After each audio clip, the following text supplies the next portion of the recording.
I got to be honest, I don't really pay that much attention to the Oscars. I forgot about it. I wanted to have Matthew Film Guy on so that we could not talk about it. Wow. And I totally... big oversight. I totally forgot about it. But maybe we can have him on this weekend, Friday, to talk about a retrospect. The films that were, I was at dinner last night and with somebody who, sort of follows this stuff now and, or still does. And she went through the films that were there. And I was like, oh, these are actually better films than I remember. Most often, very often the Oscars are just garbage. But I had seen actually a bunch of these movies. I still don't even know the entire list, but Poor Little Things, I saw that in the theater actually, and Zone of Interest I had seen, and I don't know, a couple others. I didn't see Oppenheimer. That one probably won all the awards, or the other big movies. But I had seen Zone of Interest. I liked it. I thought it was interesting, and I would have minded more like sort of understanding of the characters a little bit. But I think part of the idea was really trying to tell an idea more than it was like character study per se. But it is a film that, and I believe it was shot over an extended period of time, but about the commandant, and it was based on a book of a novel by Martin Amis, released in 2014. Yeah, and that novel was sort of like a historical novel of what's his face, Hess, Rudolf Hess, who was the commander of the commandant, I guess, of the Auschwitz death camp.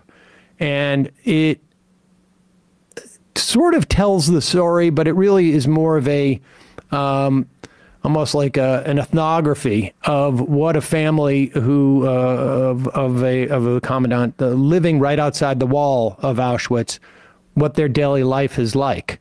And how it is that they manage to sort of avoid the idea that they are living next to a death camp and that their dad goes to work every day to oversee a death camp. And this guy, Jonathan Glazer, well-known filmmaker from Britain, I mean, made films like Sexy Beast and others, and he won. I guess they won Best International Film at the Oscars, and Glazer gave this speech, and it was at first misreported and almost like blatantly misconstrued. You will note that he stands up there and says that as we resent or refute our Jewishness and the Holocaust being used for, but apparently, like I think it was the Hollywood Reporter or somebody, or Variety, ended it, the quote, at "we refute our Judaism and our Jewishness and the Holocaust," period, as opposed to "we refute the fact that the Jewishness and the Holocaust is being invoked to justify the slaughter in Gaza." But here is the speech. All our choices were made to reflect and confront us in the present, not to say, look what they did then, rather look what we do now. Our film shows where dehumanization leads at its worst. It shaped all of our past and present. Right now, we stand here as men who refute their Jewishness and the Holocaust being hijacked by an occupation which has led to conflict for so many innocent people. Whether the victims of October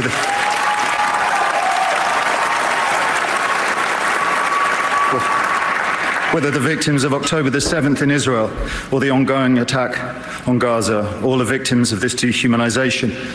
How do we resist?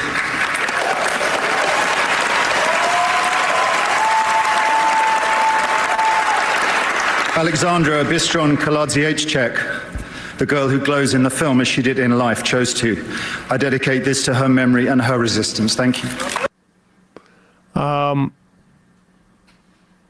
Pretty poignant, I thought, particularly from a guy who's just made a very important movie about the Holocaust and really about how something like that happens.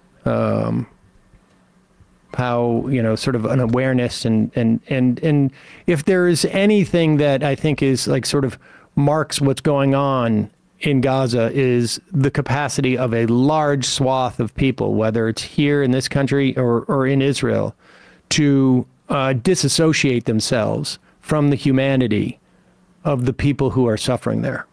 Yeah. The scene that I take away from reading the novel 10 years ago is a domestic scene, and people smell something, and some of them know that it's crematoria and some don't, but everyone's wondering about what that smell is.